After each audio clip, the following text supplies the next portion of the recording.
something happen, and they're trying their best to hang on at least and force a game 3 because, again, Ice is currently down 1-0 to EG here. EG, they win. They win this game. They win it all. Take home the $10,000 first place prize. Of course, if Ice wins, we will be going to a third and final game, and how epic, of course, would that be? But no matter what happens, we have had some epic matches, let alone and especially here in the finals so far. But right now, Thunderbringer and Hammerstorm, just farming the middle lane.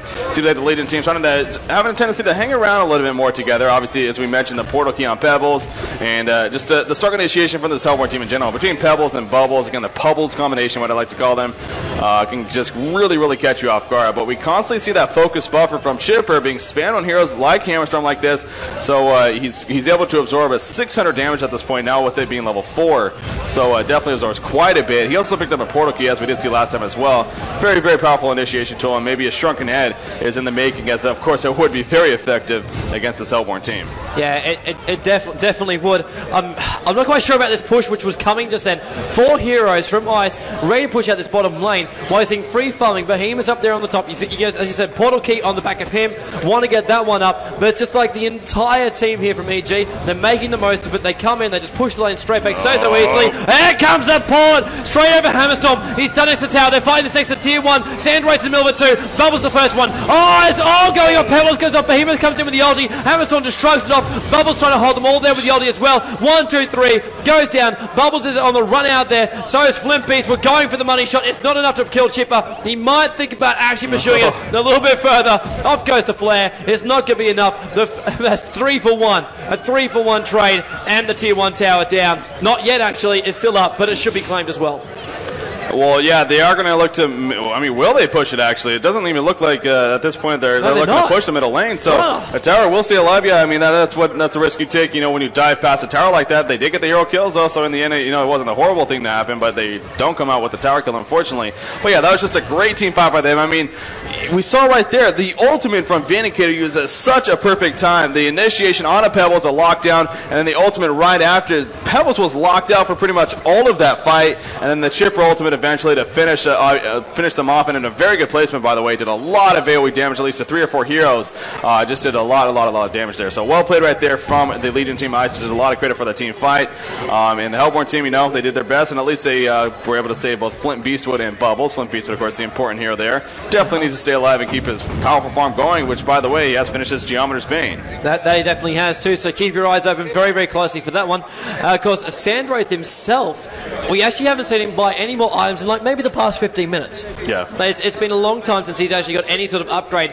He's going to fall behind on the items because he will be saving, and he will actually be morphing it up. But it's just one of those times. I just don't know why he didn't actually go straight for Mock. Obviously, he can push it out so much easier. He can keep on top of it. The crit wave goes down. The Behemoth ulti won't be as effective. Yeah. And it's just one of those things that if you have the farm, you can do it. But instead, we've seen him actually go with 3 of the. I completely forgot the word. But basically, Soul Screaming. There we go. Yeah. Well, the thing with that is, again, you look back at the beginning of the game. If he had a very good farm, but that's the thing with the Mocker Brilliance. It's sort of the high cost, 3,400 gold, and even with it being reduced recently. In fact, let me actually double check on that. This is an earlier patch. Okay, yeah, so it is 3,400 gold. I thought I was actually if it wasn't even nerfed yet, but anyways, or buffed, whatever you want to call it. Anyway, so it's now 3,400 gold, but still, it's only 1 item. So during that whole time you're trying to farm it up, you can't have any other items. Where in this case, he wasn't getting that great a farm. He wanted to make sure he could at least get the stats in there and survive somewhat. So he chose to get the 3 Soul Screamings, and now, of course, we see the Frostburn. So I do agree with you. Mocker Brilliance, no doubt, would be a very powerful tool, as it always is. But that's why it is, it is very good, because at the same time, it costs a lot of money and a lot of gold invested into that 1 item. But a bottom tower push incoming from Bubbles, pretty much by himself down here, showing himself with that portal key once again. But now he's going to fall back, it looks like. The Legion team, in the meantime, making their way elsewhere. In the middle lane, it looks like. Hammerstorm showing himself on the side, jumps in. Oh, wanted to catch Witchblade, does not catch him, though. Fidget Stun comes out and kind of blocks him off. So the Legion team, or Hammerstorm especially, just going to be done with that and falls back. that he does. I'm loving this little bait here at the moment. I think Vindicator caught a glimpse of something out of the corner of his eye. He's not quite sure exactly what it was, but he knows something is around. He just doesn't know what it was, with 3 heroes showing themselves there in the mid lane as well. I love it. It's like a ring of rosy for him at the moment. If you just watch the movements of him, it's absolutely hilarious. But Sam Wraith, he does complete that frostbite. I don't want to harp on about it, but he does actually need that very, very soon. It should be the next one. He does have those stats up there. Open up the items, get that push back. They need to get more map control, and it's only going to come from them. The rest of the team, they've got to focus on the ganking. Hammerstorm, you said he tried to get the initiate in the middle lane just before, didn't really pull off, but you've got to keep that attempting up there. You've got to stay on top of it. And now we do actually see the hero finally actually being shown off for a second. But in comes initiate. Bubbles gets caught off here. Thunderbringer ulti. Sandwraith actually comes up with the illusions as well. Bubbles dead before anything goes off. Silence goes off. There's nothing to really stop him. Rock is still flying through to have a bit of a look around. Look at even Beastwood retreating back on 200 HP of his normal HP of 1300. And 2 heroes down. Now they can finally push this tier 1 tower. Gain yourself some map control back a little bit more. And still 24 to 15. You wouldn't really think that Ice is that far ahead in the kill count. It still feels like EG has control of this map. But as you see through that initiation, it just switches. Well, yeah, again, the Vindicator pickup was such a good pickup. I can't say that enough for this Hellborn team. It made so much sense between the aura, and we've seen several times on the ultimate, so powerful. After that Hammerstormer jumps in, they pop the ultimate from Vindicator, and the Hellborn team, they just had to run because they can't do anything as they're silenced, of course. They, even Flint Booster is a right-click hero, he could sit there and, auto attack, but without his team being able to support and do much, it's not going to do so much in a sense. So he had to fall back too. But yeah, just a good catch there for the Legion team. And by the way, I mean, that focus buffer on Hammerstorm, every time he jumps in, he always has a 600 magic absorption just like that. So even if they can cast something, he absorbs 600 magic damage of it. And during the fight, you got to expect Chipper's going to be looking to replace it on him. And you're looking at 1,200 magic damage absorption. And this Hellborn team, at least early on in this game, they're relying so much on magic damage. So that too is a very, very effective ability, of course. So yeah, it's working out really well for them.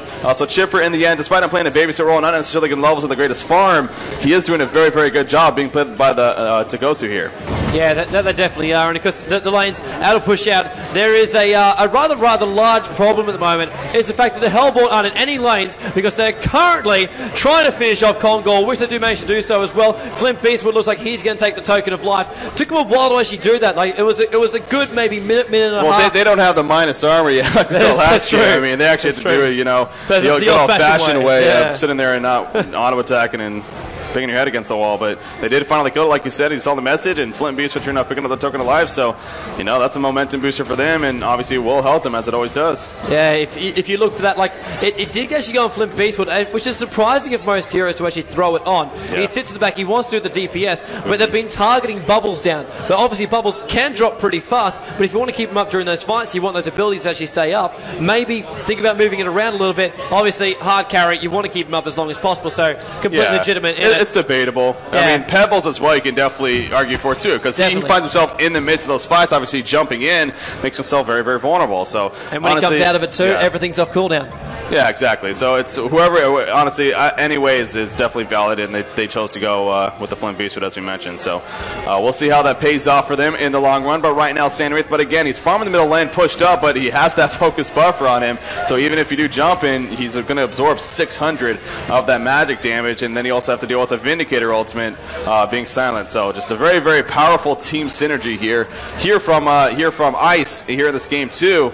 And again, they are in a good spot, just like game one. They were in a fairly good spot. In the end, of course, EG came out on top, but EG is in a good spot despite what the team stats say. I mean, the hero kills are 24 to 15, as you mentioned, in favor of Ice. So looking good right now, but honestly, this is really just yet again another back and forth game at this point. Yeah, it definitely. This is the way they actually play. Like in their group match, this is literally what happened. It happened in the first game. It's happening here in the second. You see Ice a long way in front by kills. As far as map control goes, it's still pretty balanced because EG know how to move. They know how to make the most of all the different areas. Yeah. They know how to initiate the ganks. So as far as like moving yourself around the map, you're not really too concerned about it. But Ice is in front, and somehow it always goes badly for them. It's just happened twice so far. Can they actually break the chain? If they can break the chain, they take it to a third, they can play off for the big first prize of $10,000. Everything is possible for them right now. But the question is, can they follow through from this point?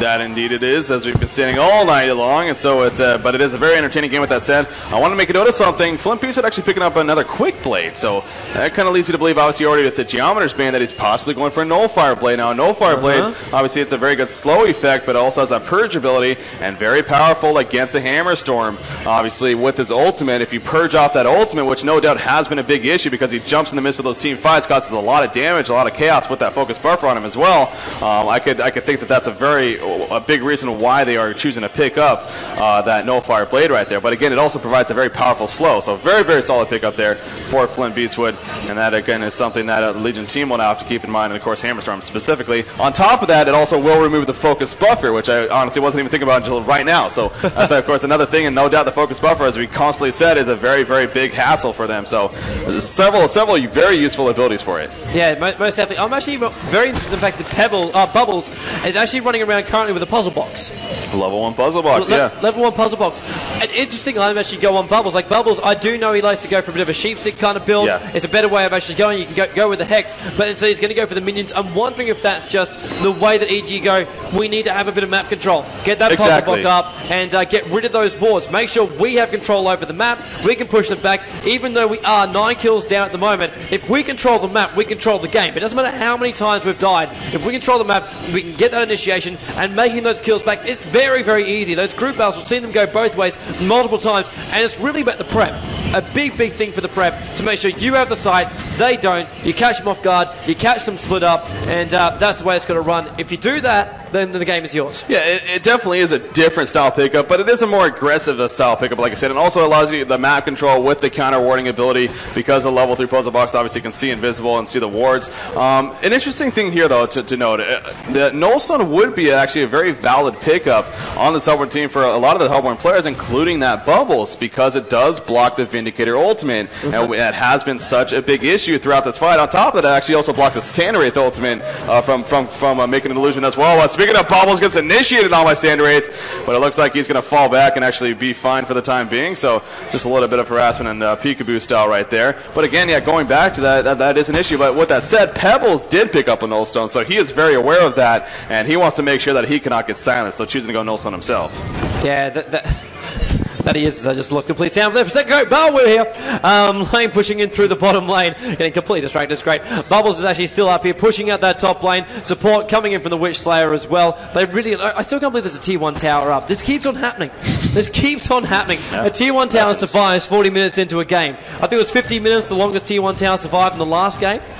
It was quite a while, yeah. Yeah, just that continuous pressure. And it was EG. It was still EG. They like to really defend the towers. They keep that area to TP out to, and they can easily just keep that pressure on that bottom lane. All the Tier 2 towers, though, are still up. That was something which ICE didn't have in the last game, just to actually have that area to actually move themselves around, because all the Tier 2 towers are still up as well for EG, so no real control swing that way.